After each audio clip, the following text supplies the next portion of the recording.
We are very pleased to have with us this wonderfully talented director of photography and film director, Ellen Kuras. Graduating from Brown University with a double degree in semiotics and anthropology, Ellen also studied photography at the Rhode Island School of Design and at the Visual Studies Workshop in Rochester, New York. She later took classes in Super 8 filmmaking in New York as her interests were drawing her toward documentary film.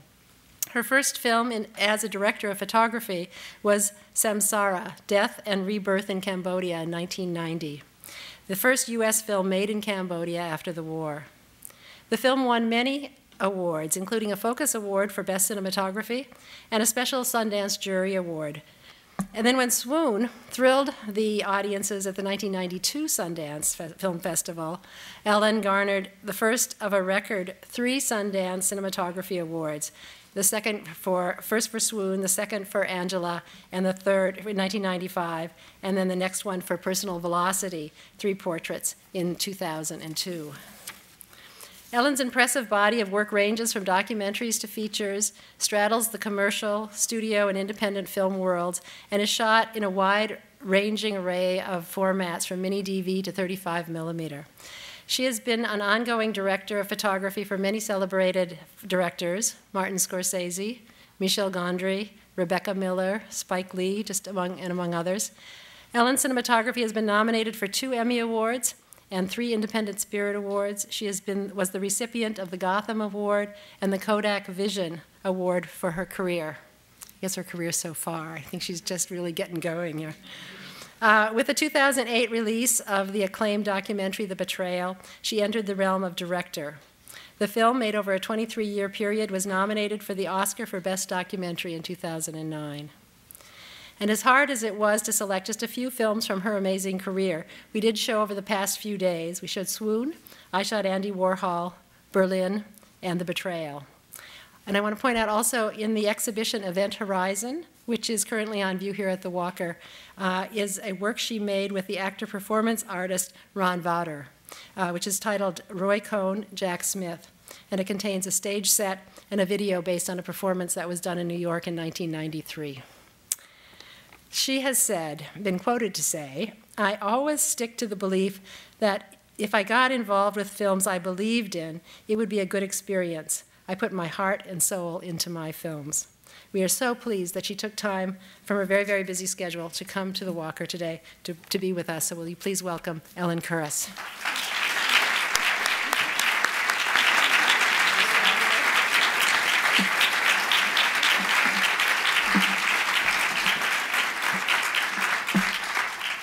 Hi, everybody. I want to thank you all for coming here tonight. I know it's the night of the Olympics, and that you have hometown people who are in competition there, and I'm really glad that you came out tonight, so thank you very much. And I also want to thank the Walker, Cheryl, and Kodak for inviting me. They've been asking me to come for a while now, and this is actually a perfect time, so thank you so much for that. And also, I'd like to thank the sponsors who sponsor the Walker. Particularly Target, because you know, with the free Thursdays, the Target sponsors free Thursdays, as you know. And for me, it was really important that I was able to show The Betrayal last night, on Thursday night, and be able to come here for the Q&A and have people be here for free. And it makes such a huge difference that people are able to enjoy the arts all over the country and be able to go to a place where they don't have to pay and where everybody and anybody can come. Especially in a place like Minneapolis, where there's so many different people of different ethnic groups and economic strata. So I want to thank you so much for doing that. So I want to just, how do I get from anthropology to cinematography? It's been a very interesting journey. And when I was at Brown University, I had seen a few films, and one of the films that I saw was a recap of Billy Jack. And it took me back from when I was a young girl, and I had seen this film, and I realized that I was really moved by the way that this film could tell a story about a real life situation and that it could move me and inform me and show me how people live in the world and talk about the human condition. And I thought, you know, I really want to be able to do that in the world. I want to be able to make political documentaries, at least at that time, to be able to say something about the world. And so it was really interesting that when I was in anthropology, I could see that documentary film was a means to be able to do that. And so when I got out of school, I started making this film called The Betrayal. And that was back in 1984, and it was at a time when I didn't really know that much about filmmaking, and I was really interested in this particular story about these Laotians who had come to this country and who I had met as my neighbors in Providence and then in Rochester, New York. And they, I realized that in meeting them that their story hadn't been told. I had wanted to, I'm sorry, I'm just nervous tonight, and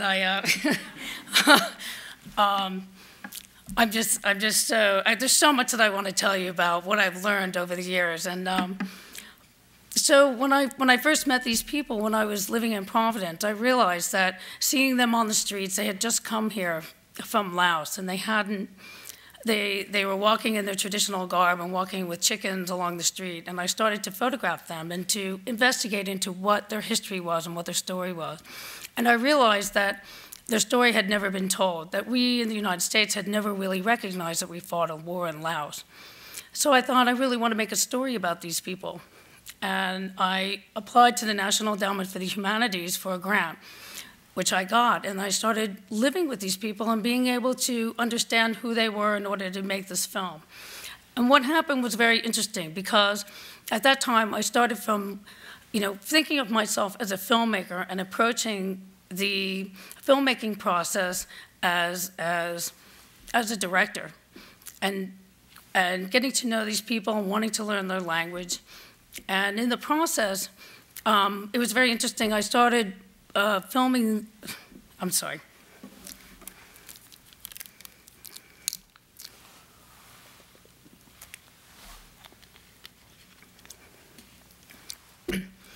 I started filming with them, and in the course of filming, I had hired a cinematographer to come and work with me, and I sat down with him and I said, listen, this is what I'm really interested in. I'm interested in making the relationships between people and being able to see what the relationships are through the camera.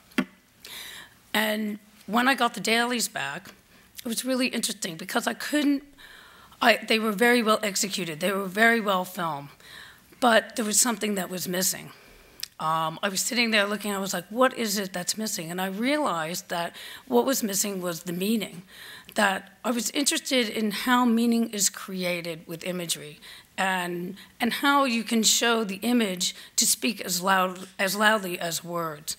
And so that's when I decided to pick up the camera myself, and I thought, I need to investigate what this is all about. I need to understand what meaning is all about. And so I picked up the camera and I started trying to make relationships happen. And I started trying to experiment with, you know, if I'm following a person along, you know, and I back focus to another person, what does that mean? And it started a whole trajectory of inquiry in my work, which I think has gone through all of my work, even to this day, of, you know, how meaning is created and how images can act as visual metaphor in standing for other kinds of meanings. So an image can tell a story on its own.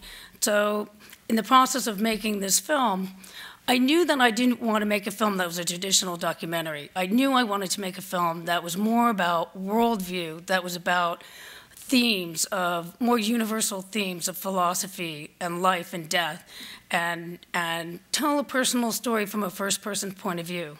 And how does one get to that? So these were all questions that I went into in trying to understand how to film something. And this actually started off my career as a documentary cinematographer, because some people saw what I had done and they started saying, well, can you film for me? And it became then something that I started, it was a series of inquiries and questions of how does one get inside of the character? How does one be able to tell a story with images without having to always have the director tell me what to do, and enable myself to edit within camera? And how do I challenge myself to be able to bring a shot full circle? It's one thing that I learned that was very important, which I think is very relevant now, is that each shot has a beginning, a middle, and an end. And so how do I find that trajectory to tell the story in my head while I'm filming a shot? And I find that even now, today, I do the same thing, where whenever I'm looking at something or I'm trying to film something, I'm always thinking about what is the story I want to tell? What is the message that I want to tell? But I want to take a step back and just talk about cinematography, and being a cinematographer and being a director of photography. Because as I became a cinematographer, people would say to me, well, what's the difference between a cinematographer and a director of photography? And I see myself as a director of photography. A director of photography, to me, is someone who is the director of the photography, literally, but also the director of the crew, and the director who sets the tone and who's able to lead the crew. So it's interesting because, you know, I can be a very technical person, or one can be a very technical person and say, okay, the camera goes here and the crane goes here, and this is where we're going to, you know, set the lights. But it's a whole other thing to lead the crew and to take into account everything that's going on the set. And it was really, it was interesting for me to make the comparison, to make the analogy from when I was a young girl and I was playing a lot of sports and I was often the captain of the team. And I found myself being in that same very spot. I thought, you know, this is like being on a team. And the people, the crew, are my team members. And I have to protect them and I have to watch over them. And I think that people forget about that in the film industry sometimes, that, you know, we are a family. Much like everybody who works in a company become a family, that you have to, one relates with each other, and that, you know, you have to treat each other with respect. And so, you know, I think that, you know, as I progressed and became much more of a director of photography in the world and was organizing crews and that kind of thing, that's something that I came to realize, is that, you know, it's much, much more than just being a cinematographer. It's much, much more than just pointing the camera and shooting. It becomes much more about the world and how you live with the people in it. But the other thing that the cinematographer does, or that the director of photography does, is the thing that I do a lot with the director is I'm there to facilitate their vision. I'm somebody who sits with the director and tries to get into their mind's eye to be able to understand how it is that they want to tell their story. And sometimes you know, we sit down and we look at books and we look at movies and we look at references in order to understand what the tone is going to be and what the look of it's going to be. And I think much more now, everybody's much more aware of what happens in filmmaking in cinematography and how much that sets the tone with the music and with the images and with the sound together, that they all tell their story. But that the cinematography has so much to do with, you know, how you get into a story and how, you know, what the tone of the story will be. So oftentimes I'm in concert with the director and sitting down and trying to figure out exactly what the tone is going to be for each and every movie that we do. And in many times, each movie that I've done has been very different in look, because so much of it has to do with what the story is that we're trying to tell. And for those of you who know my work, Eternal Sunshine is a very different looking movie and a very different feeling movie than Swoon is. And that is because, you know, there's such different stories, and it's not always the same formulaic approach to each film, but that it really has to do with, you know, with the story at hand. So it was interesting because this search for meaning for me started taking me on a path that had many other questions that were related to it. And primarily in the world of documentary, that had to do with the search for truth. And in making this film, The Betrayal, back in 1984 when I started it, and then in 1985 when I met Tom Visuk, who I made my co-director and who is the lead person and character, and his family is a character in the film, I was interested in trying to find how I could make a film that is about memory, that is a film that has to do with his worldview, that would be in his first person. And I started experimenting with ideas of point of view and questioning what the point of view of a film is, and how you could, in a sense, film the point of view of a person and then have that person walk into their own point of view, so that you have two different perspectives at the same time. And how does one get into the mind of a character? And how does one talk about memory and the past? And that was really the big challenge of making this film that we did together over so many years, because Laos was closed for the first 10 years of my making the film, and it was really difficult to get any kind of archival footage because Laos was a classified country at that time. So the kind of images that I was looking for were not so much just news footage or documentary footage. I was interested in looking at and finding images that were much more personalized, or that I could make much more personal. So oftentimes when I would find even scraps of footage, I would re-photograph them off, I would project them on the wall, because at that time we weren't really working in video, and I would project them on the wall and I would re-photograph them to try and capture that sense of the personal, of the experiential. I wanted the audience to be able to experience with me that journey that he was going through. And at the same time, you know, I questioned myself about docudrama, and this, about what is the borderline between docudrama and drama and the truth. Because I don't know if you've seen the film, but in the film there are some moments where I make pretend I'm Tavi in filming him running through the reeds, and I try to get into his first-person perspective. And there was a couple of scenes that seem, you know, that recreate in a way his experience. And during one Q&A, it was really interesting because somebody said to me, they said, "So where do you draw the line between something that is real or not?" And I said, "Well, it's rather about what the truth is and what the intention of the truth is, and how does that play in documentary and in this situation?" Because in a way, I was being truthful to the spirit of what the past was, of what Tavi's experience was, in trying to put the audience in that place.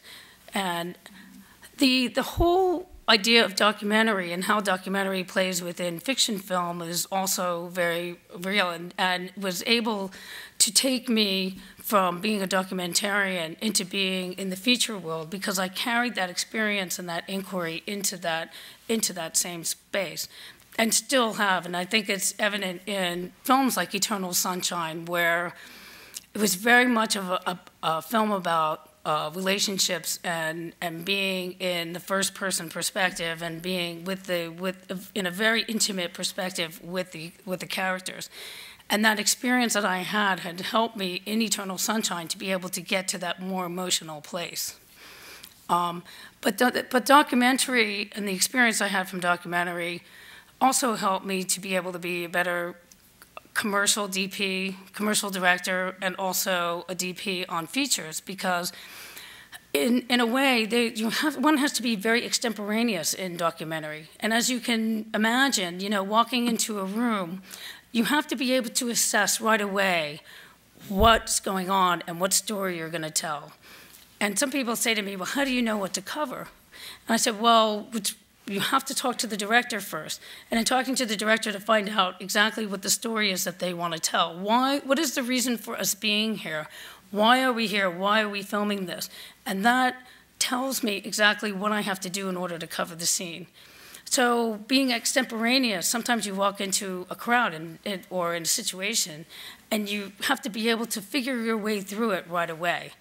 And sometimes you can light it, or sometimes you can't light it, or sometimes you have to move over to the place where you can get the best story and be able to tell the best story. And that's always helped me later on when I become a feature person, where I was able to, on a tech scout, walk in and be able to say, "Okay, you know, I know where I'm going to put the camera, and this is a story we're going to tell." But the creation of meaning has to do also with being able to take that and be able to pause it and put it into place, especially in features. For example, when we walk into a location and we're trying to figure out what the blocking is, I learned through time and through working with the directors that so much about where you put the person in space and the blocking and the lighting and how a person may come up and whether you put them in foreground and there's somebody in the background. And if that person crosses over the foreground and then you rack to the background, how that creates a whole other meaning than if they're both in the background and one walks forward. So in a way, for me, it becomes a puzzle that ends up becoming something that we unfold and that works both in documentary and in fiction.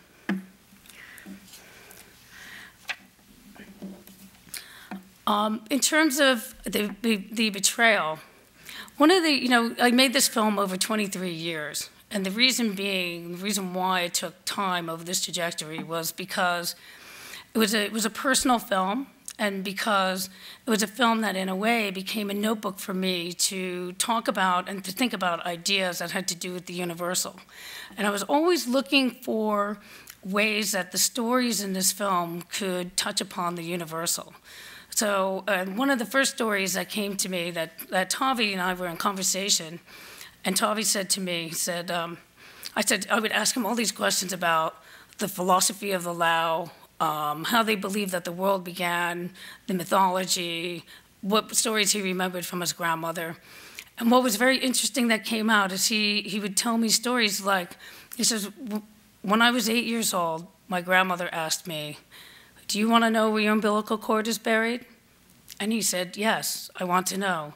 So she showed me the place overlooking the Mekong, and she said, "I want you to remember, no matter where you go and who you become, even if you become a rich man, I want you to remember that this is a place that your spirit will return to upon its death." And that always stayed with me, and I realized that it rang true for me, and that this was this is what I wanted to touch upon in this film. I wanted it to move me as a person, as a human being, as much as I wanted to move other people. And I realized that that was what I wanted to do in my life, is that to find the universal currents that go through stories, that go through literature that we all can connect with in some way, or that we can all identify with. And in doing that, we started embarking on, a poetic storytelling creative process that we worked on together, that I would ask him all of these questions and then write from them to be able to put together this mosaic portrait of what had happened to this family. But one of the things visually that was interesting to me is what I said before about visual metaphor, and how the image can represent certain ideas thematically. And in this film, I realized that when Tavi told that story to me, and one of the phrases that he also would say is, in Laos, they used to say, to step out of water is to step out of the womb. And I thought, wow, that has so many implications for us as becoming individuals and becoming human beings, and the idea of being born and reborn again, and and the river Styx. And so I started trying to think about, how does this work? How can we run this current through, and how can I touch upon those themes and show that visually in the film?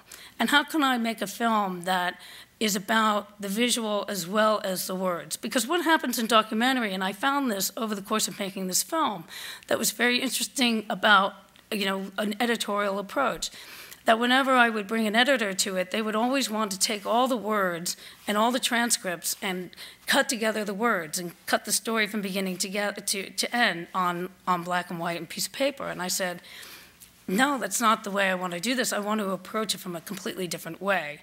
I want to do it in concert with each other. I want the images and the words to speak together. I want them, one, to be able to stand on its own and be able to work them in, so that, in a way, I could show an image and let it speak for itself. So I think I should show you a little clip here, which is the beginning of the betrayal. And in it, I think there are little snippets of, you can tell, of the first steps towards trying to thematically tie together different ideas, and the challenge of being able to tell the personal through the political and the political through the personal. Aaron?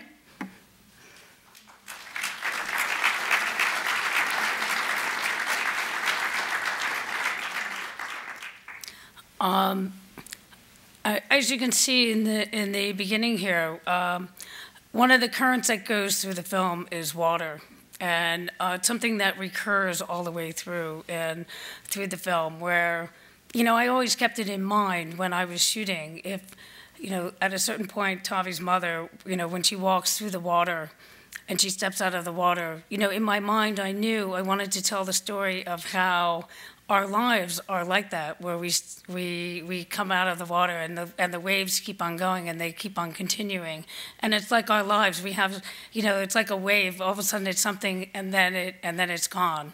And I was trying to say something about impermanence and tried to link all of those ideas about Buddhism and who they are and within the image itself, so that it's embedded within the image.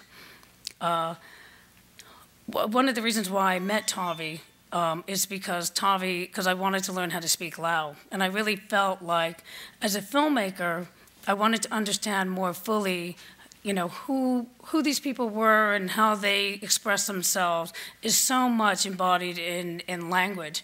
And so that's how we ended up meeting, is because I had put the word out in the community that I wanted someone to teach me how to speak Lao. And so he came to my apartment twice a week and would give me Lao lessons, and so, I'd have to learn things like, where's the bathroom, and excuse me, and really learned how to speak so that I could speak to the monks and I could talk to the grandmothers myself and have that kind of interaction. And it was important for me to learn in the course of making this film about how to become much more respectful and intimate when I was filming, and be able to find a place where I could make myself virtually as invisible as I could while I was filming. So in a way, I was becoming the witness to what was going on in front of me. And throughout the course of the film, there were times when I was there, and in another scene I'll show you, when I was there with Tavi's mother, and when I was there for a certain part of the funeral, I was able to be very close and very, very intimate, and to be able to get a certain kind of feeling in the scene and feel whatever emotion was coming through in the film, in the scene, and translate that onto film, because I was trying to make myself as invisible a witness as I could. And I found that later on, this even was so essential for me, and still is essential for me when I'm on set. I mean, I'm unlike other cinematographers where I don't walk onto set and go like, hi, everybody, I'm here, and I have the biggest dolly, and, here's my biggest crane. It's like, okay, the cinematographer's here, the cult of the GP. But to, in a way, try to make myself as discreet as possible so that the actors can do what they need to do in whatever situation. Them being real actors, or they're being, actors in a commercial, in a dramatic film, or whether they're real people in documentary. And this has been invaluable for me. I remember when I was shooting The Ballad of Jack and Rose, which was directed by Rebecca Miller, and Daniel Day-Lewis was the main character in that film. And it was a very intimate film, and sometimes I was this far away from Daniel with the camera, and we were on top of each other the whole time because we were in such small locations. And at the end of the movie, we were sitting in the back on the porch, and he said to me, he goes, Elle, he goes, I didn't feel you at all during the whole filming of this. I never knew you were there. And I thought, that's the greatest compliment I could have gotten from anybody, is that he was able to be in his character, in his mind's eye, to be able to do what he needs to do. It's so difficult for actors to be in their mind's eye. I mean, I've tried it once, not as a real actor, but when I was in Eternal Sunshine, Michel put me in the scene, and I was like, oh, okay, And I thought, all right, when do I go to hair and makeup, He puts me in hair and makeup, and I go in the scene, and you're actually going to see this scene. I had to show it because I laugh every time I see it. I was like, oh my God, my debut. And I'm standing there behind the door, and I couldn't help but be the cinematographer. It was this very complicated shot where the operator had to back up all the way through the hall, like this, all the way through the hall like this, and I had to grab onto the magazine on the camera and push it back into behind me in the door, and then push him this way so he wouldn't slam into the wall. And then, you know, stand behind the door ready for my cameo. And I realized when I was standing behind the door, I thought, you know, who am I supposed to be? What does my face look like? Am I supposed to smile? You know, and then you're thinking about every single eyebrow twitch and everything. And I thought, you know, I don't know how actors do this. It's so difficult because it's very, this is the place where it all happens. And for me as a cinematographer, that's where it happened. It happens in my mind's eye, that even though I'm watching the scene unfold in front of me, I'm watching it in my head all come together. I remember, I mean, and this happens all the time when you're on set. The moment the director calls action, all of a sudden everybody goes into this other space.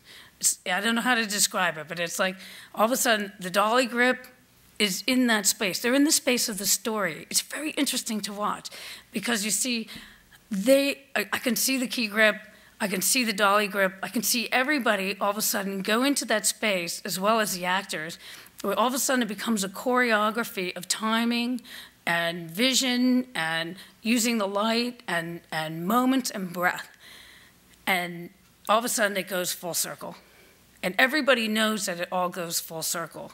And that's what I was talking about earlier, that every shot has a beginning, middle, and end, and it comes full circle. So sometimes, you know, during the course of that whole action, the director will call action too soon. And all of us were like, you know, and I don't cut the camera, you know, because I know that the moment hasn't passed yet. It's like we all got to go, you know, and they're like, why did you cut? I was like, because everybody was, you know, we needed that one extra second to go. And I said, just let, you know, next time you call cut, let me take that moment to keep on rolling, because that's when everybody releases it. There's that magic moment right there where they think that it's cut, but everybody's still in character, and that's when the magic happens, you know? So those are the kind of things that I began looking for very early on, and that started to happen, especially when I started doing this film called Swoon. I had moved from documentary. I did a film in Cambodia with a friend of mine, which was the first film that was ever done in Cambodia after Pol Pot was there. And had moved from documentary into dramatic film because of a woman whose name is Christine Vachon, and many people know of her. She was this prolific, and still is, prolific producer who essentially was one of the people who started the independent film movement back in the early 90s. And she started this program called Apparatus, which was she and two other people who happened to go to Brown. They went to Brown, but I was before their time, so I didn't really know them. And they took Barry Ellsworth's trust money and started making independent films. And so they made a film called Poison with Todd Haynes, which you may be familiar with. And then the next film that she was going to do was a film called Swoon. And, you know, I hadn't done anything dramatic before at the time. I knew Christine because I had assisted on a couple of her small shorts. And I didn't know really anything about dramatic film. I hadn't shot anything in black and white. And so one day she called me up and she said, listen, Ellen, I'm making this film with this guy named Tom Kalin, and I want you to send in your reel because I think you might be interesting for it. And I thought, oh my God, send in my reel. I don't have a reel. I mean, I've just been doing these films. I mean, you know, I don't really have a reel. I have them on VHS. And I was like, okay, you know, I'll try to put something together. Meanwhile, I was shooting some documentary at the time, and we were shooting, you know, 14, 16-hour days as usual. And I ran into her on the street like 3 days later. She's like, look, give me your stuff. I just, you know, just let me see your stuff, or I'll bring Tom over to your house and I'll let him see part of your film, which was the documentary film that I was working on at the time. I was, had it on a Steenbeck. So Tom came over and he looked a little, he looked at my film on the Steenbeck with Christine, and then I met him the next day. It was very interesting to have a conversation with him because we didn't even talk about the script at all for the first hour of the film. I had read the script and I thought, oh my God, how am we going to film this? I mean, it was so new to me. It was a film that was very fragmented in nature. It wasn't a straightforward screenplay at all. It was very artsy-fartsy, and he wanted to make this 40-minute art film, essentially. And so when we got together, we started talking about structural linguistics. We started talking about how image and films are propaganda, and how I was really interested in propaganda, and how that, well, I spent a year in France because I was interested in propaganda. I thought, I want to know how meaning is created. Because all films are propaganda. You know, films are not, documentary films are not objective, so to speak, and they're not, you know, feature films are not objective. They're all subjective. All film is subjective. Everything that we make is subjective. And I thought, but what's going deeper into that idea, it's how do we put those together? Every single film, documentary or otherwise, has a persona behind it. There are decisions that are made that enable me to say, this is how I want you to see the world, whether it's a documentary or not. As a documentary filmmaker, I was making decisions about, this is what I'm choosing for you to see. So I was really interested in what is that? And how does that affect decision making? And how does that become propaganda? You know, that our world is a series of propaganda that we put out. The newspaper is propaganda. So he and I started talking about this, and we started talking about a lot of different films, and finally we came around to the script, and we both realized that we both spoke the same language. And therein was the key to creating this bond that we ended up having, and that the reason why I ended up shooting Swoon. Because there was another cinematographer who was far more experienced than I was, who was really interested in, who was sure that he was going to get the film. And then Tom turns around and says, no, you know, Ellen's going to work on it with me. And so much of that had to do with the fact that we were able to see in our mind's eye and have a common language, and be able to talk about the ideas, so that I understood, as a cinematographer, what I was shooting. It wasn't just about the shots. It was about creating meaning for the shots. It was about trying to tell the story with the shots in a different way that had many layers of subtext to it, that said many other things for those who could see it, that it was there lying embedded in the subtext. And so we ended up putting together this film called Swoon, which we shot over the course of 10 days. And you know, it was supposed to be an art film, so 10 days seemed like a long time to me, but it wasn't. I mean, we ended up shooting 10 days, and then we shot another 14 days. We shot 10 days on $14,000, which is crazy. Because when you think about one day on a feature film that I do now costs $300,000, you know, and we shot 10 days for $14,000. And it was an essential experience for me because we had very little money, but we had ideas. And we had a very small little truck, and I maybe had two 5Ks, you know, a few lights.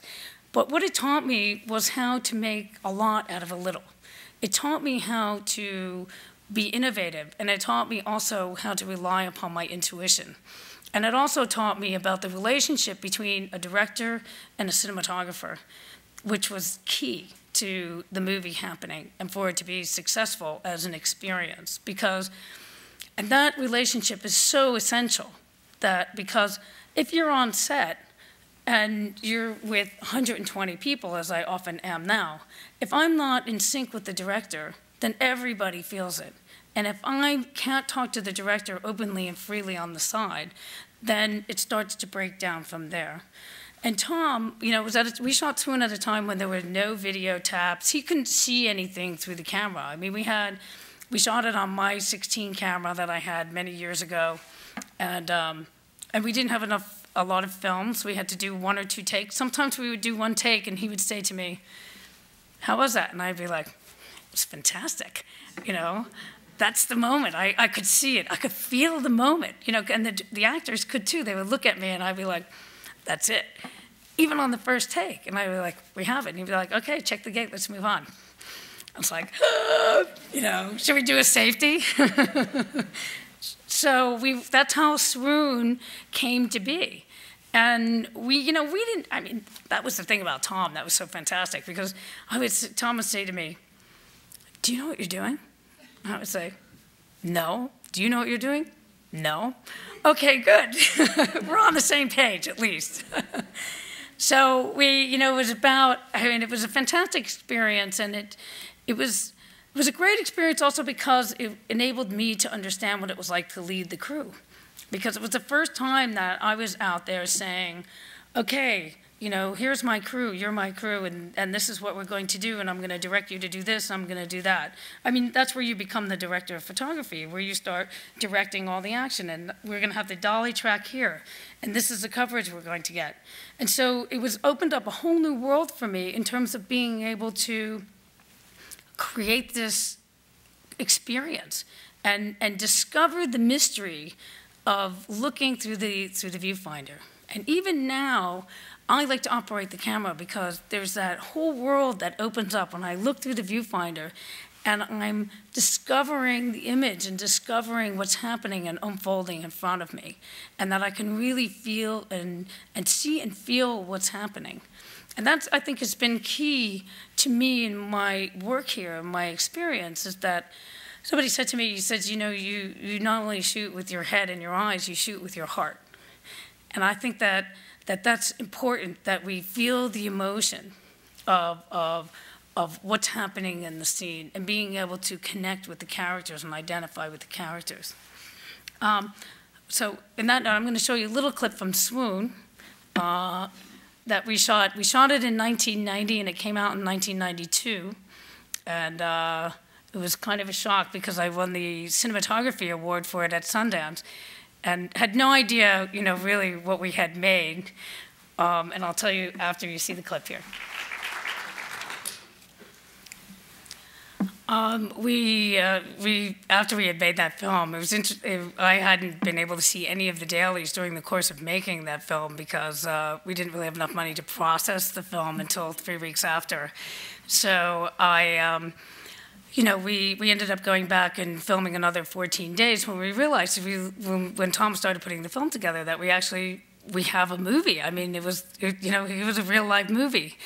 And so when we were at Sundance, we were sitting in the way back, and we couldn't even get into the theater at the time because we couldn't get tickets to the award ceremony.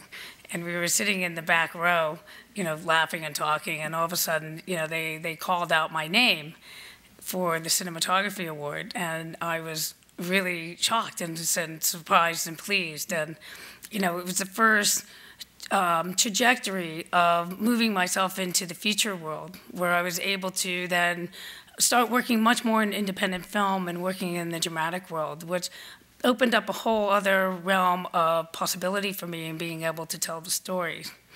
One clip that I did want to show you actually from The Betrayal was, and I think, can we still do that? Aaron? I think it's still up. I want to go back and I want to show you a clip from The Betrayal, which really shows about the idea of this invisible presence and being with someone and filming something, and the importance of being able to have patience and to wait and let the person be able to unfold, and let them not have the necessity to feel like you have to zoom in and cover all of the scenes. So I want to show you this piece from The Betrayal, and thank you very much, Joe and Aaron and everybody. And this is Tavi and his mother in conversation. As you can see, you know, I was trying to use the idea of visual metaphor here with right after Tavi's mother, after she cries, to use the image of going over the bridge.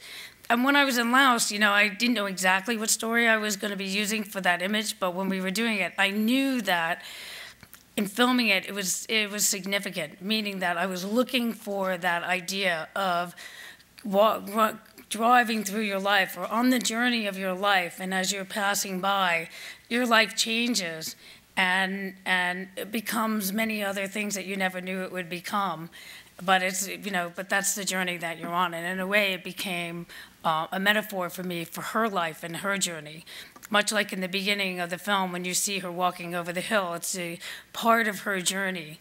And that, you know, that's how I was able to talk about Tavi's mother in a completely different way, other than just showing her as Tavi's mother, as she became much more of a figurehead of this woman who was on a journey and representative of the longing for being back home and missing what was her spirit in the old country. And in many ways, that film was very much my story as well. I mean, people say, well, it's a story about the Lao, but in so many ways, it was necessarily my story. And I think that we all, as filmmakers, make stories which are about ourselves. But this one in particular, and I think the reason why I stuck with it for so many years, even though I got very busy making a lot of other films and would be shooting 3 movies a year and then doing commercials in between and always having things to do, would always go back to that film because I realized that it was about my beginning, when my grandfather came to this country and he was never happy here. He never found his roots here. He always felt like he was an outsider, no matter what he did, and he always wanted to go back. And that sense of what it means to be in another place. How does one derive one's identity from a sense of place? How does one identify with oneself, with other people? And when do you cease to become a people when you come to a different place? And what do you retain? Do you retain your culture? And how does that happen? And so, you know, the questions that came up in the film were very much questions that I posited to myself and became a very existential kind of journey for me to make a film like this and to question other films that I was making as well. As that there was always about, you know, where am I in this experience and how can I relate to it on a more universal level. And with Swoon, when I was doing it with Tom, you know, I was trying to find things in Swoon also that would enable me to connect with it in a different way. And part of that was trying to understand, you know, filmmaking and understand what the characters were going through and how to tell this story. But suddenly I realized that I was using devices that I used in the Betrayal in Swoon, of how was I going to get inside the character and be able to show the story of Leopold and Loeb and be able to film it dramatically. And it helped me to understand how to film something dramatically, where we would start with the script, and Tom and I would prep as much as we could in terms of talking about the ideas apart from the film. That we would talk about the ideas about what we wanted to say and how we were going to block it. And that's how we understood how to shoot the film. And that was a process that started me in a certain kind of direction of approaching film first with the director in private and being able to talk about the ideas. With Rebecca Miller, who I've made 3 movies with now, oftentimes we'll spend 3 months in advance meeting every other day or every day, at least for a few hours, and talking first about the script as a general arc and trying to figure out what's the tone and the feeling of the story?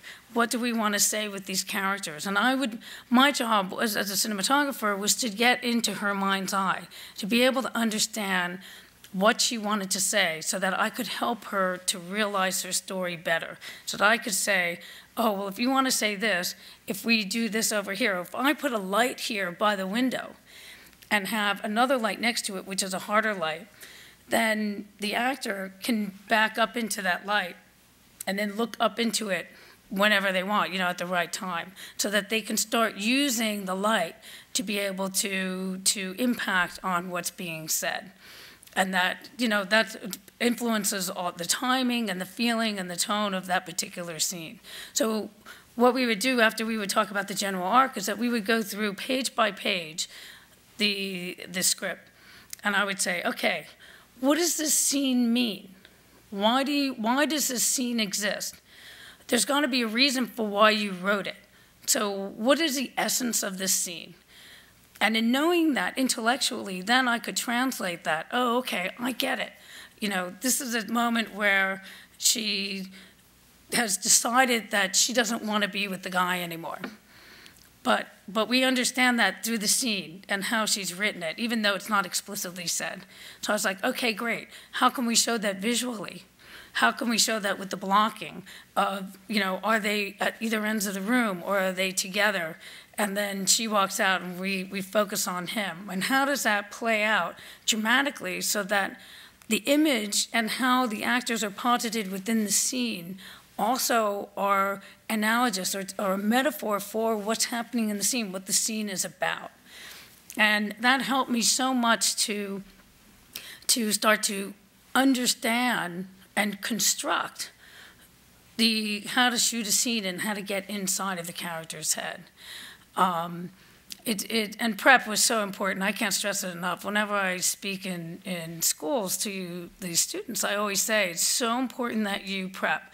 It's important that you have that moment to talk with the director by themselves so that you're not talking about it on set in front of everybody else, because it's a very awkward moment. You don't want to be talking about the ideas. And in a way, Rebecca and I, we create a shot list for the entire movie so that when I walk onto set, the very first day, we've already made the movie in our heads. I already have seen the movie. I know what the feeling of the movie is.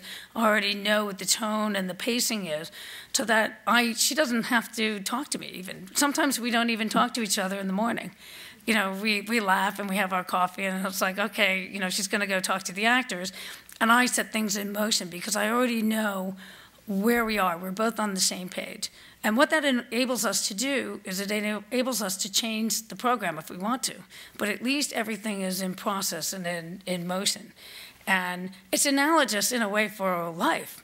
I mean, if you have some sort of plan, you know, you can change your plan along the way or deviate it, but at least you have, you know, you have a plan and you have a way to go. So you're not vacillating like, oh my God, here we are in the set and what are we going to do? And you're starting from scratch. You know, as I started moving into bigger movies and studio pictures, it became very clear to me that part of my job as a director of photography is managerial. I mean, I have to make my days. That is absolutely one of the bottom lines for me, is that I cannot go over. And making your days means that when you sit down with the assistant director, the AD, and you figure out the schedule, and sometimes you're shooting, most times you're shooting the film completely out of order. I mean, it has nothing to do with the film. I mean, you're usually, you know, doing it because of the location. And sometimes you'll shoot, at a given location, you'll shoot, you know, scenes 43 on the first day, and then scene 68 because the location is down the street, and then scene, you know, 1 because it's a night scene and you need to go into nights that night. So, you know, being able to figure out where you are in space and what's what, and especially on a film like Eternal Sunshine, which, if you've seen Eternal Sunshine, you know, it's kind of like, where am I and what's happening, you know? So we had to have a plan and figure out in the shot list in order to know where we were. Otherwise, you know, you would never be able to match the light from one scene to the other. So with Rebecca and I, there were times when we were so much in sync that she would be looking at the video monitor and I would be in a completely other room shooting. And she would laugh because she would say, during the course of the scene, she would say mentally, okay, now push in or move in. And I would just start doing it just on my own. So she would say, how do you know to do that? And that's what comes out of having a certain kind of relationship with someone.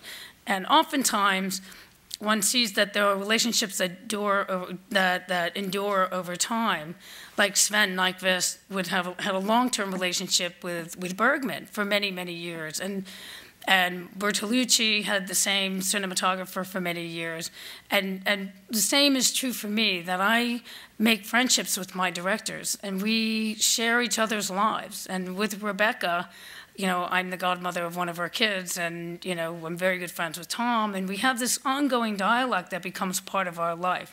But so much of that came out of being able to have that trust with each other and being able to prep. So, but with studio movies now, you know, I mean, having to make your day is such an important bottom line that sometimes I don't have the time to be able to light things the way I would want to light, because we have to get a certain number of scenes in on that day, otherwise everybody falls behind.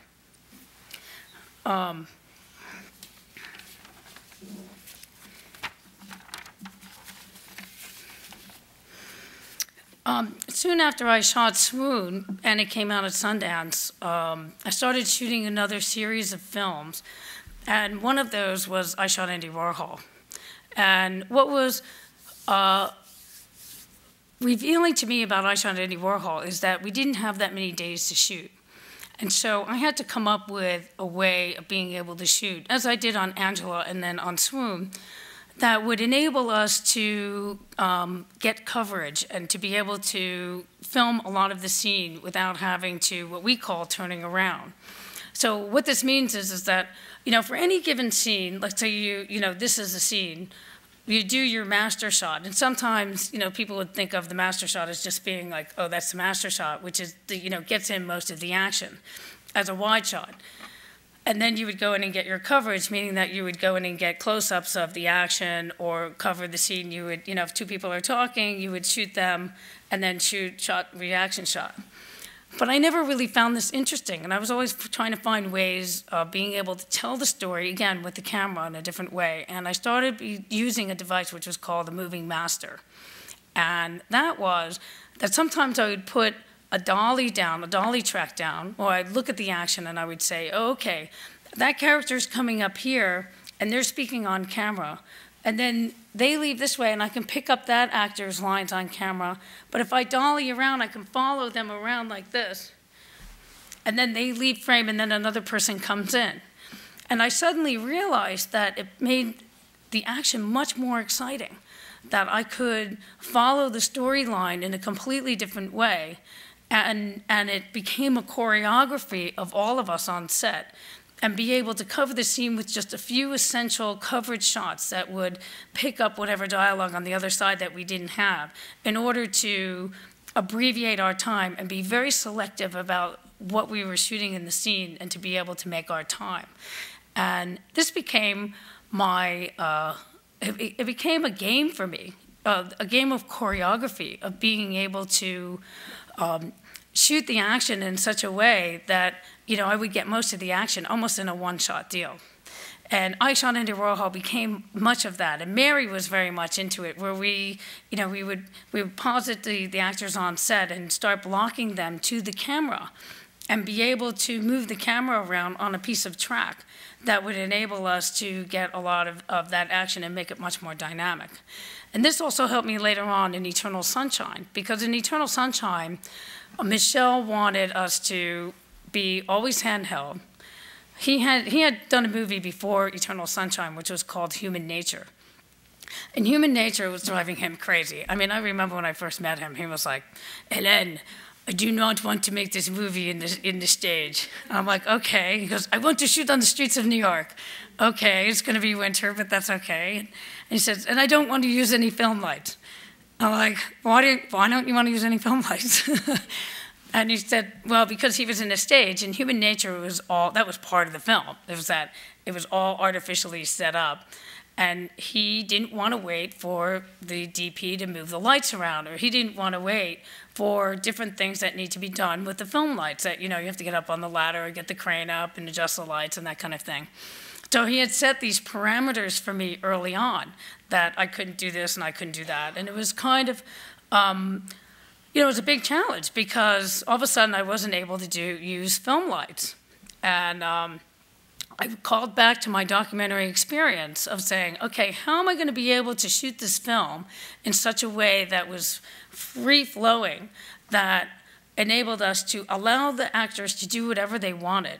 Because that was the other thing, is that we didn't have any marks for any of the actors. So normally when you're doing a film or you're shooting, the actors go through their blocking, and the blocking is how the actors move in the space in front of you.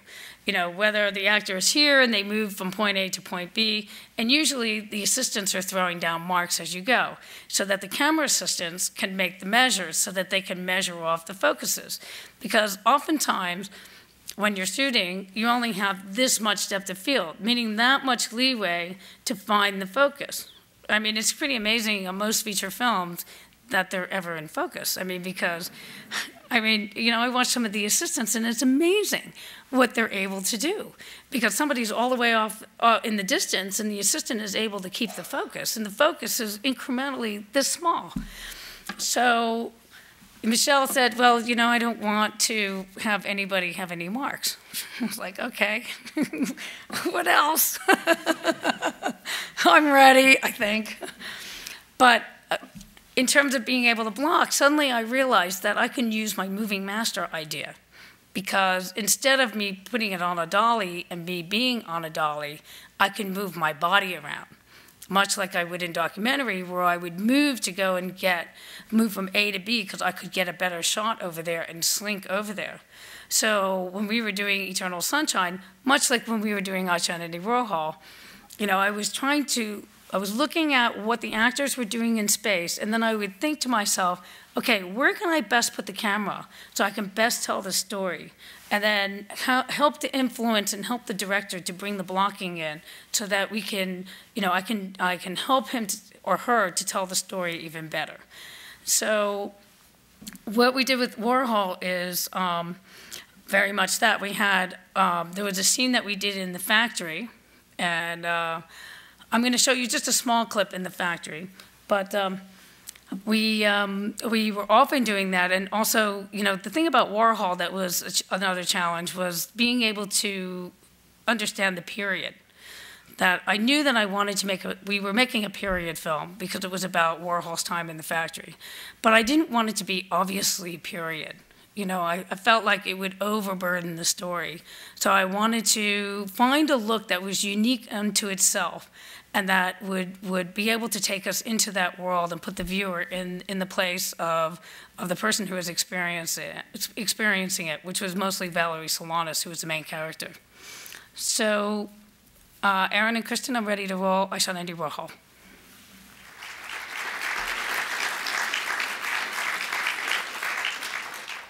Scene that recalls, for me, the importance of working with the production designer.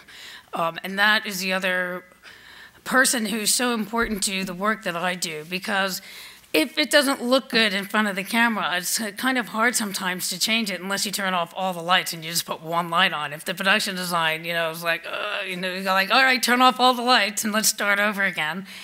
But there was Therese Desprez, who was the designer on I Shall Andy Warhol, was also the designer on Swoon. And she came in as an art director when the production designer had got some huge movie in Los Angeles, and she ended up stepping up 2 days before we were supposed to start shooting and was able to really put together Swoon in a way that was pretty phenomenal, because oftentimes we didn't have enough money to have the walls. We had to have seamless as walls. So we were creating spaces out of nothing. And Therese, when she came to doing the factory in Warhol, was phenomenal in being able to reproduce some of Warhol's art. I mean, she went back to recreating the original silk screens, made them, and then made these silk screens and started making some of the paintings of Warhol, where the Warhol Foundation stepped in and said, after the shoot's over, we have to be there when you burn everything because they're so close to Warhol's. We don't want everybody walking off with them. So the thing about Therese, though, is that she and I worked very closely together to design the look and being able to figure out what lights that I was going to use and how she could help me to create certain kinds of effect. So, you know, I asked her, I said, can you guys bring in some of those, the stardust, and can you make lights that move and that can flare the camera? And, you know, part of the whole thing about the factory was that it was covered in tinfoil. So I said, well, you know, if you're making these balloons, which were part of the factory, you know, I want to be able to use them so I can see part of the factory reflected in them. So we both worked in concert very closely in terms of deciding, you know, how something was going to look and feel. And that actually runs through commercials, it runs through, you know, feature films, certainly, so that the designer can help the DP and the director to create the look. So, for example, when I was shooting Analyze That, I said to the designer, when we were in the location, had these green walls. And I said, you have to help me here if you can. I mean, if we can paint the walls or put wallpaper on it, it would be great. Because the moment I would put somebody with flesh tone in front of these green walls, if I'm trying to take red out or magenta out of their faces in the transfer, or at this point it was photochemical process, then the walls are going to go even greener. So I had to understand color theory and what happens in colors when you take one color out and what happens to the other colors. Because that's part of, in creating the image, of understanding how colors influence each other and which colors we perceive the most and what colors become background and what colors become foreground. That all plays on our perception and how we read the image or how we receive the image. So sometimes, you know, I'll say to the designer, can you make that yellow, you know, a different color, or make it green, or make it much more subdued, because it's in the background, but because it's yellow and it's the brightest thing in the frame, it's jumping forward in the plane and becoming from the 3-dimension into 2-dimension. And my eye is going directly to that. And I don't want that to happen. I want to background it as much as possible. So there's, you know, back in the times of Warhol, this was before we did what's called a digital intermediate. And a digital intermediate now in the film world is we would take a film negative, and instead of, when you have a film, we used to be able to make a print of that film, and that's what everybody would edit on. But now what's happening is that we take the film negative, and once we develop it, we transfer it, meaning we change it into an electronic signal. So we put it under, and it depends now how we do it. There's lasers that can scan it, but back then, the first transfers were done with a light, and they would push the light through it, and it would literally translate that image into an electronic signal, which then would go onto a piece of tape, or now it's data. So, I mean, it's amazing how the technology is changing, but it becomes data. So what I do with that data then is I take that data, which then gets translated through a computer and then gets projected on the wall as that image, and I can color correct that data. So now I can go into the image and I can take certain areas of that image and I can change the way they look. I can take a color and I can highlight it and key on it and I can change it to another color. Or I can take a certain area, and I think most of you can do this now in Photoshop, but before we never had Photoshop, so it was always done electronically in the lab, and oftentimes now in the very high end it's done in the lab. But then you could take a part of the image and you could make it darker, or you could make it lighter. And you could change the way it was going to look. So right when this started happening, which was after Warhol, it was we started doing it about 10 years ago. And I was one of the first people to start doing this process with camera original negative. And be able to change how the image looks within the image for feature film. Because we've been doing it for commercials for many years, where we would, you know, do the transfer and change it to an electronic signal and be able to have it on tape. But that was only for television. It was never for film projection. So they were able to translate that electronic image back onto film again. And most of the films that you see now oftentimes have been treated electronically. The big difference is that instead of it being an overall correction, where before in photochemical, where you could only say, in that image, you would sit with the lab guy and you would say, okay, that image is too red.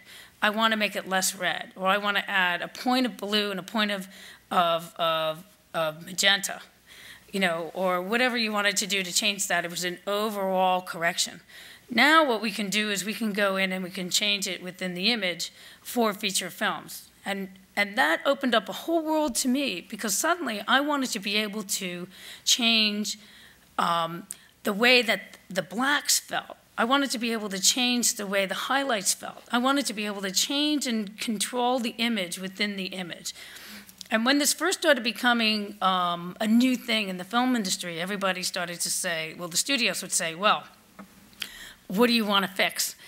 I'm like, well, I don't want to fix it. I want to change the look of the image. Everybody started thinking, well, you know, that this new process where you could go in afterwards and start changing the image within the image was something that you wanted to fix mistakes. And we cinematographers are saying, no, we want complete control over the image. We want to be able to change the feeling of it. So I started very actively going in and started to change secondary colors. I started to change different parts of the image to do different things. And one of the films that I was able to do that most on was Eternal Sunshine of the Spotless Mind. And that film brought together so many other things for me that came out of my commercial work, my early commercial work, my work that I had been doing in the experimental world, that was being able to try and do things as much as I could on camera. So right around this time, I started doing a lot of commercials. This was back in 1995. And my first commercials were with prolific directors who were also interested in trying to get some effects in camera as much as possible. And it was a whole other world that opened up to me in commercials because I was able to experiment with the image. I was able to tell these stories in 30 seconds or in 60 seconds. Suddenly I was able to create imagery that I'd never be able to create before.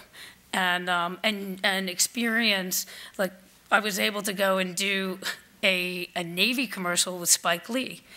Now, you can imagine, here we were, with Spike, with the Navy SEALs. And I thought, where would this happen on Earth except in a commercial, So I want to show you a little bit of my commercial work that I did at that time. This commercial work, because I think it fits within the chronology of where we are right now, of where I went from shooting films like I shot Andy Warhol to then moving into the commercial world back in the mid-90s.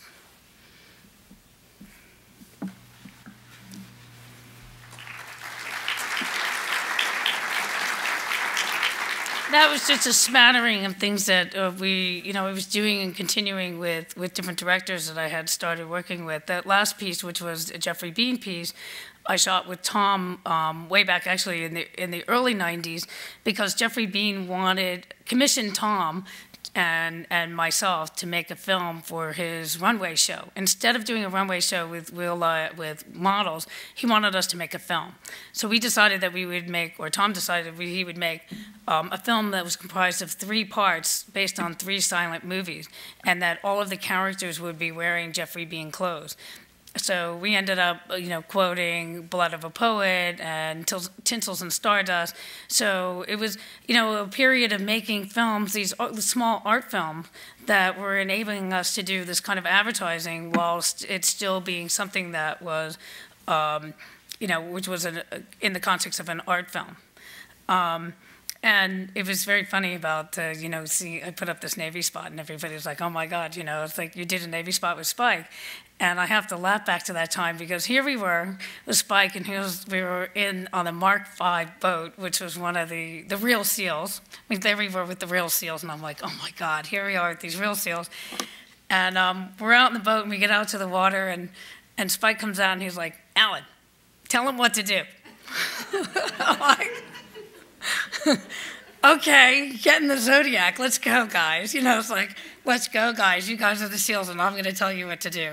But we ended up doing that, and I mean, it was a great experience for me because here I was, jumping out of the helicopters with them and the Zodiacs, and was able to try and capture a certain spirit of working with the SEALs and being able to direct them and think about, okay, so yeah, now what would I do with them? If I had to tell them what to do, what am I going to tell them what to do? I do want to move to Eternal Sunshine of the Spotless Mind, which is a film that seems to strike everybody. It has moved a lot of people. No matter where I go in the world, people have seen that film and they're very struck by that film. And it was not an easy film to make because we made it in the dead of winter. And so the thing that I remember when I was thinking about Eternal Sunshine is that we all froze our butts off, especially in the snowstorm. And that one scene which everybody remembers about the bed being on the snow. And what we all as a crew remember is that, that happened we got to the middle of the shoot. And we had like 0-degree weathers. And you here in Minneapolis, I'm sure, are used to that. So, but we in New York, we're not so used to 0-degree weather with the wind chill that make it -20. And so, you know how it is in the wintertime, sometimes we have that lull, and there's a couple of warm days, and you think, spring is around the corner. Well, this was in March, and we were just about to go from the studio because finally we convinced Michel that we wanted to shoot a couple of days in the studio because it was so cold outside. And even though we knew that he wanted to be in a real place, in a real apartment, which was Joel's apartment, we were in this apartment house in Yonkers, and we were shooting all night, and the crew had no place to stay other than outside, and we were shooting all night, and the residents were getting a little upset at us that we ended up building part of that apartment on the stage. And so we were there for about a week, and the next week we were going out to Montauk. So we thought, everybody was all excited because thought, oh great, we're on our way to the beach. So the 2 days before, we wrapped on the stage, it was so warm, it was like 65 degrees, everybody was outside at lunch, going like, oh man, I can't wait to get to the beach. So we traveled to the beach, and that night, there's a blizzard. So we were all like, oh my God. So we were convinced that we weren't going to shoot the next day. So sure enough, at 5 in the morning, I get the call from Anthony Bregman, who was a producer, and he said, no, we are. Michel wants to shoot. I'm like, okay, what are we going to shoot? It's like, okay, we're going to go to the beach. So we end up going to the beach, and he wanted to do this effect where the room would become, that we would find ourselves outside. So I had to work it out with the grips in this blizzard, how we would make this effect of being able to create this a series of a black box that we could shoot in that was actually on the beach, and then be able to collapse it and fold it out so that all of a sudden they found themselves outside on the beach. So this was kind of the logic of Eternal Sunshine, and it follows a lot of the work that I had done before of trying to do things in camera. Like in the Pepsi spot that you saw, there was a lot of those devices that we did in camera.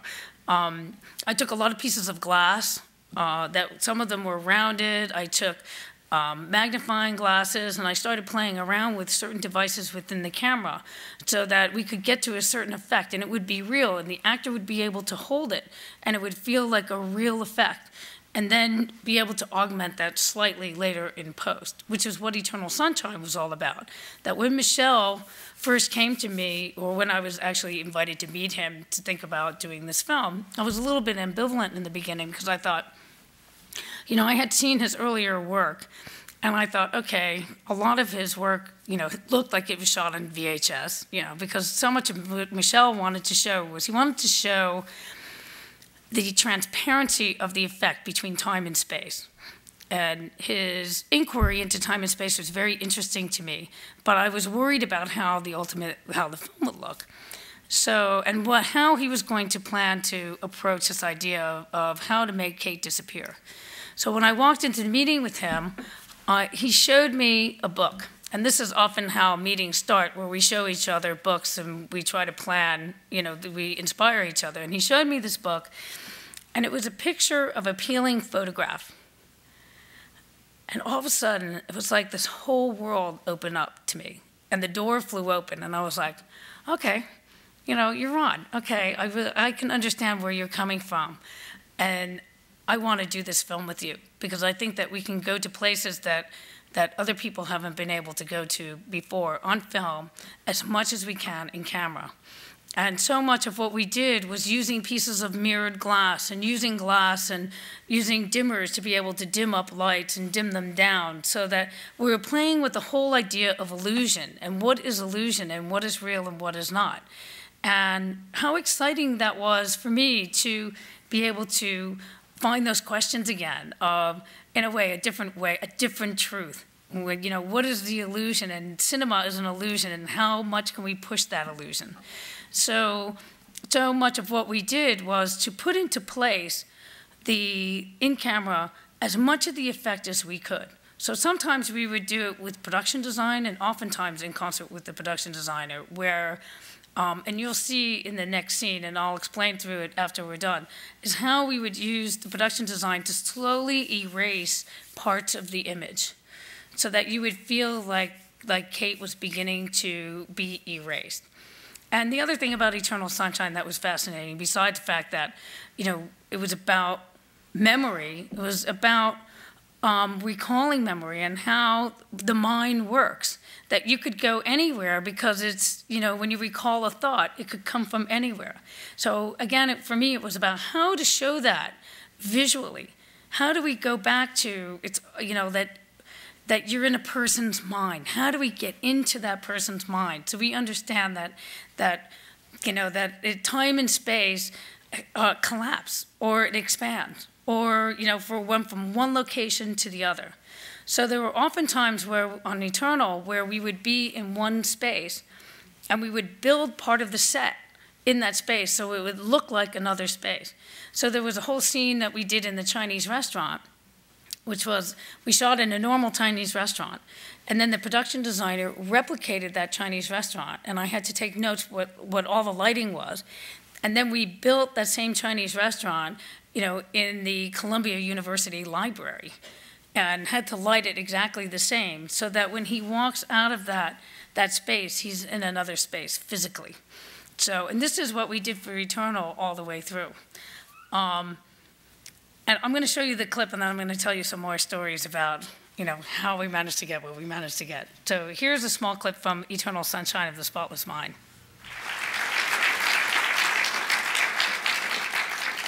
The ever-colorful Eternal Sunshine. That was just the beginning of it, too. Michel, like I said before, he didn't want me to use any film light. So I often had to resort to humor to get around that because, and resourcefulness.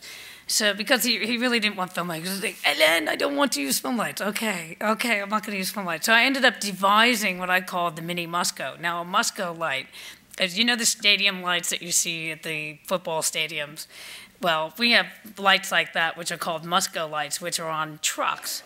That have arms that come up and they're mobile trucks, but they're huge lights. It's if you get caught at night and you need to make something day, use one of those trucks. You just turn them on and it's like, so I ended up calling my mini Musco. I had a C-stand, and then I had clip lights on it.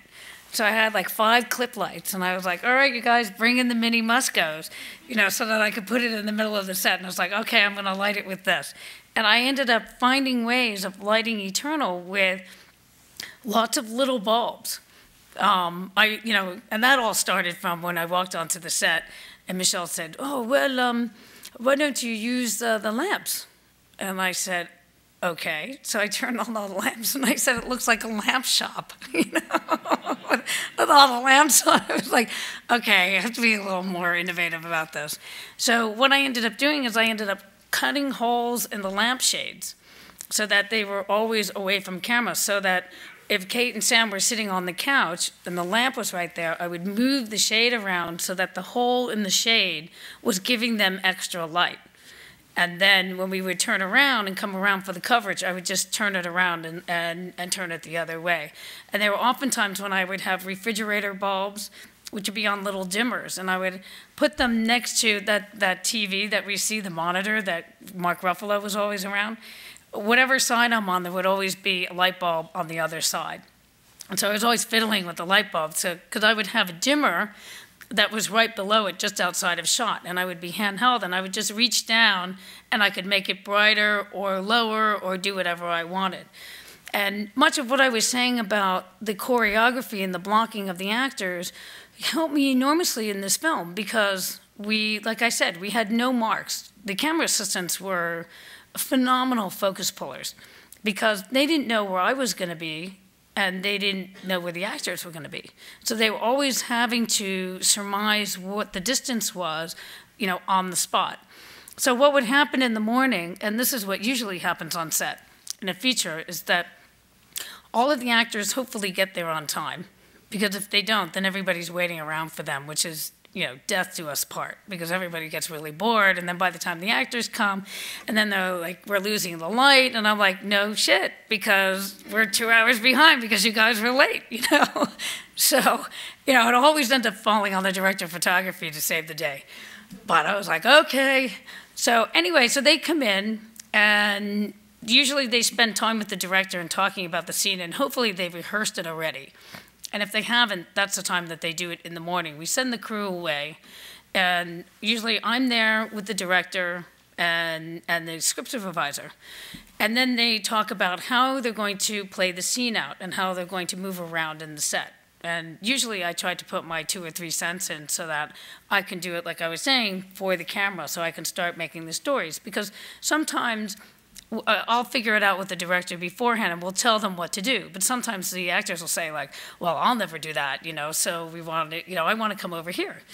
So what ended up happening is that we would place the actors and we would let them play out the scene first, before any of the crew would come in. And I would think about, okay, so Kate is coming through the door, and I know that Jim is standing here over by the television. And I have 2 cameras, which are 2 handheld cameras that can move. And so I know that when she comes in the door, she's going into the kitchen and is coming out the other door, and he's going to move over to the other side of the room. So what I would say to my B camera operator, and I would think about how can I choreograph the cameras so that we can get the coverage. 2 moving masters. Instead of it being a master and coverage, 2 moving masters so that the director can cut from one camera and use both cameras as part of the master part of the scene, the meat of the scene. So I would say, okay, you get Kate coming in the doorway and follow her to the door, and then let her leave frame into the doorway and pick up Jim as he's walking this way. And I will then be on Jim, and as he crosses in front of my camera, I'll stay and let him leave frame and pick up Kate as she comes out the other side. And that's how we ended up choreographing the entire movie and being able to make it so that they could cut the scene together and it would have a dynamic feeling to it. But also what was key is that we were doing different kinds of devices whereby the same character would appear in the scene. And one of these scenes, if you've seen the film, happens in the kitchen where all of a sudden, I call it the chase scene, where Kate is starting to be erased from his memory. And so she goes through the bathroom. We had a hole cut in the other side of the bathroom. She goes out the other part of the set and comes out behind me, behind the camera. And then we have a double that comes in. I mean, we had this whole thing where we were using doubles and, creating parts of the set to be able to create the illusion. And that's why it was important that the camera seemed like they were getting everything in one shot, because we were trying to create the illusion of cinema in many respects. And Michel, he was a very interesting director to work with because my prep period with him was really funny. I was like, okay, one of my demands in the beginning of any movie is just to say, okay, I'm putting my foot down that I need at least 4 days with the director alone, where I can take them away someplace to my house or wherever. So we have unadulterated time so we can sit and do what I mentioned before, was that time by ourselves so we can hash it out ourselves. So that I can say, well, what do you mean by that idea? Do you really, do we want to do this or do we want to do that? So I'm not putting he or she on the spot in front of the crew. So I took him away for 4 days. And so we spent 3 days talking. And we talked mostly about the technical and the transitions. And we went, we kept on talking about how we were going to make Kate disappear and how that was going to happen and these different devices. And at a certain point, on the 4th day, I said to Michel, I said, I think we better start talking about the script. We haven't even started to shot list, and we're only on page 3. And what are we going to do? So he didn't know sometimes what he was going to do. And so I had to take a step back and realize that I had to adjust myself to him and the way that he creates. And he's like a 7-year-old kid who takes a bunch of construction paper, and sits there and cuts up all these papers and then throws it up on the wall, and there's some art piece up on the wall. Yet, he's constantly needing whatever he needs at the minute to be able to do it, only he can't explain what he's doing. So I thought, all right, well, that's valid. I came to understand that I had to be able to try to enable him to be as extemporaneous as he possibly could in conjunction with him. So when we were doing this scene where you saw where the UPS truck almost hits them, we were standing there in the cold again, and he turns to Michael Hausman, who is a legendary producer in New York, who's produced many, many movies all over the world, and has won, I don't know how, countless Academy Awards. He did Brokeback Mountain. And on Eternal Sunshine, he decided that he was going to become the assistant director. which is a very rigorous job because assistant director is kind of the commander on set and the one who's the schedule keeper and the timekeeper. And at the time, he was 67 years old. And he would be the first person out on set in the cold and waiting for me because I would be the second person on set. And I come out and I go like, Commander, so what are we doing today? Even though I knew what we were doing today. And he'd be like, okay, I'm going to call French toast in. He called him French toast. He called Michel French toast. So, of course, that made me You know, being humorous on set always helps, particularly when it gets tense. You know, you'd be like, where's the Frenchie? And then, you know, so this day, Michel comes in, and we're putting together this scene, and we're just about to film it. And all of a sudden, he turns to Michael, and he says, Michael, you know, I need the fence. And Michael's like, what fence? He says, you know, the fence, I need the fence. And he goes, okay. He goes, you know, Dan, Michel says he needs the fence. And well, we're here in the shop, which is like 3 miles down the road. We're making the fence right now. It doesn't play until 3 days from now. Okay. He looks at Michel, and Michel gives him a look. He said, bring the fence now. So cut to, I'm like, okay, what's happening now? There's a truck that starts showing up, an open bed truck, and you see all of the art department there with the fence, painting the fence as it's coming. And to me, that was a metaphor for how we made Eternal Sunshine with Michel. He'd be like, I need this, and I need the snow. So, you know, but and that's how we also came up with the ideas of, you know, certain parts of the chase scene. And for me, it freed my mind in terms of the lighting, of being able to be very expressive with the lighting. So when they were doing the chase scene on the ice, I had the grips build a sled so that I could ride on this little sled, and they could skate behind me, and I would be on the sled chasing them as they were running down the ice, and had a light that was attached to me that I could follow them with. And one of the ideas that came out of Eternal Sunshine in terms of trying to find the memory that Michel and I talked about was, how do we depict the memory in the scene? How can we show that? And I thought, one of the ways that we see memory is oftentimes you feel like you have blinders on the side of your eyes. So you're seeing memory almost through a tunnel. So I decided, and we both agreed and worked on the character of it, that we would have what was called memory light. But it couldn't be a film light. So I was like, okay. So I ended up, you know, going and experimenting with different lights. And I ended up coming up with a bicycle light for a few of the scenes, and then we would use a bigger parkan for other scenes where we needed to project the light more. And this is the light that became, in a way, the light into one's mind, into the depths and the recesses of one's mind, and it became the metaphor for that. So we started using that in certain scenes to be able to convey the idea of peering into the abyss of the mind. And so there were many things like this that came out in Eternal Sunshine that ended up making Eternal Sunshine what it was. But, you know, I mean, in all of these experiences of working with different directors and working with different people in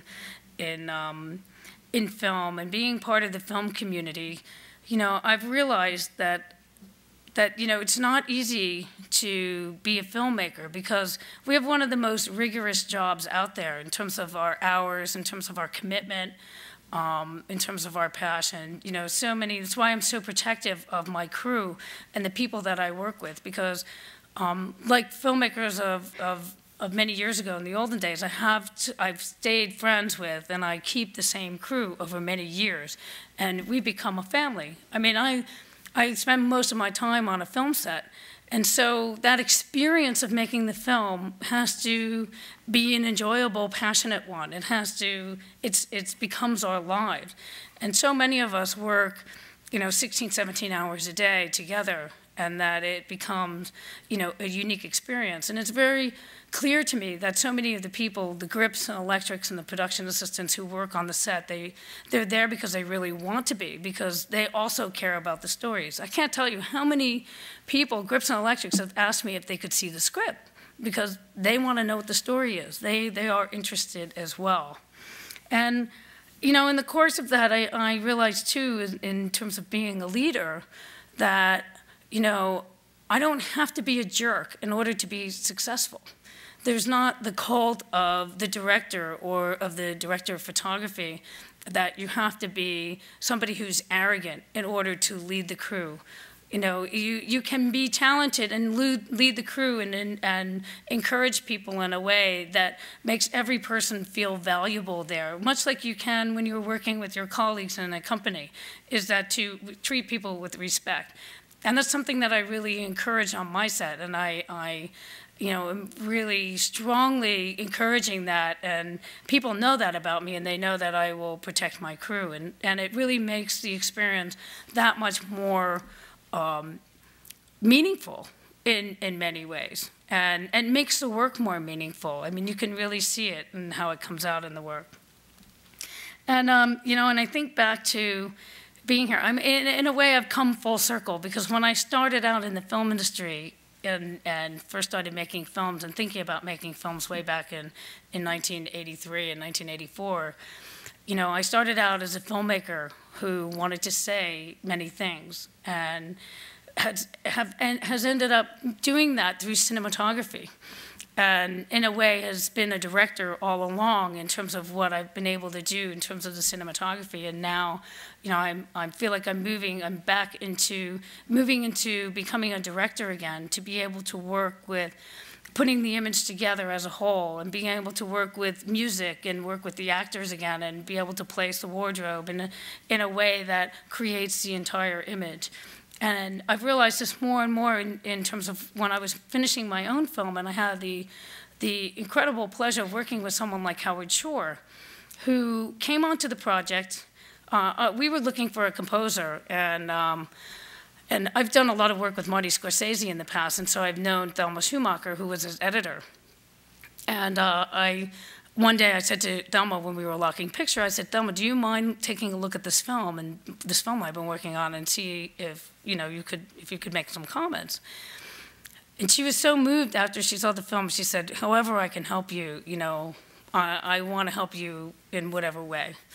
So I was like, okay, you know, and I didn't want to bother her because she was really busy working on a couple of films with Marty. And so a month later, she calls me and she says, so how you guys doing?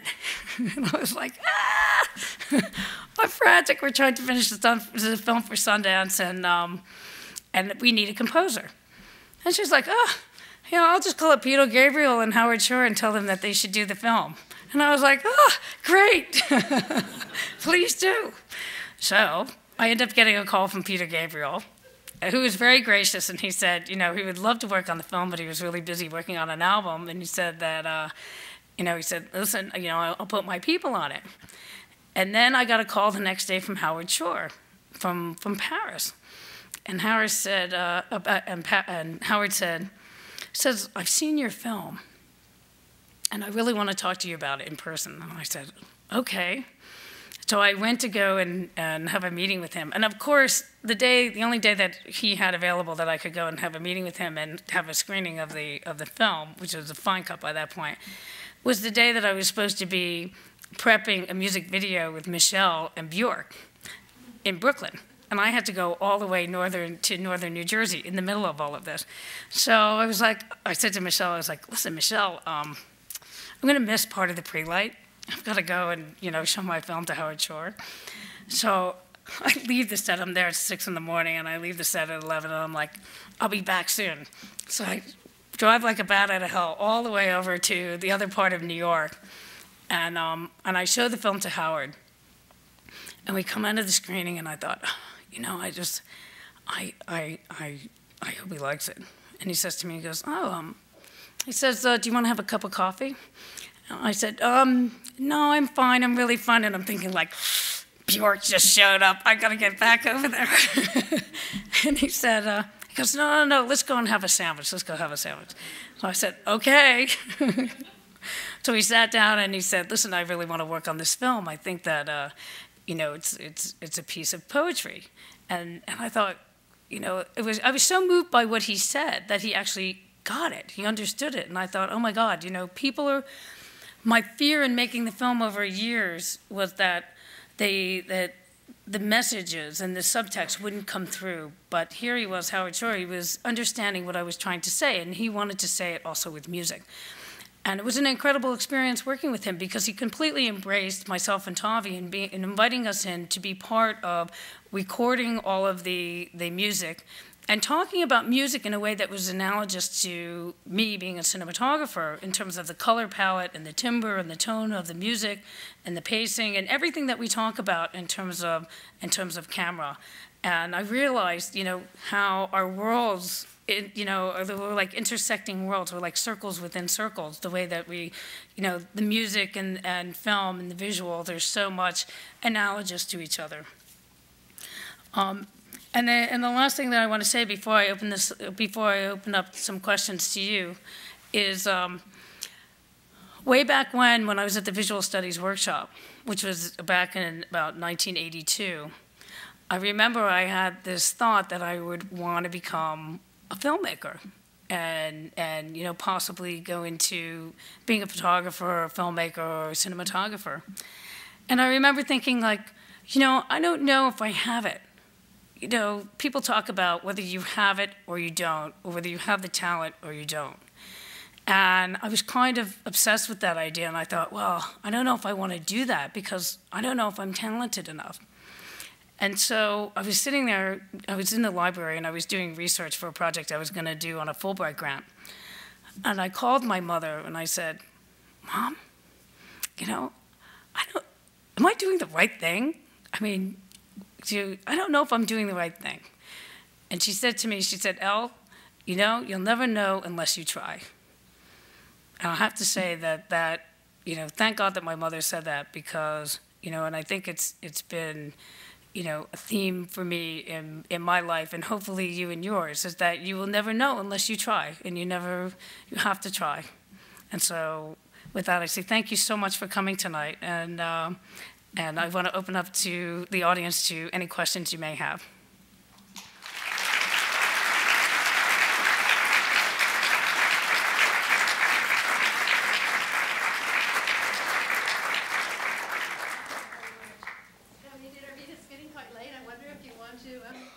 Oh, is it? Oh my gosh. How are we doing, my dear?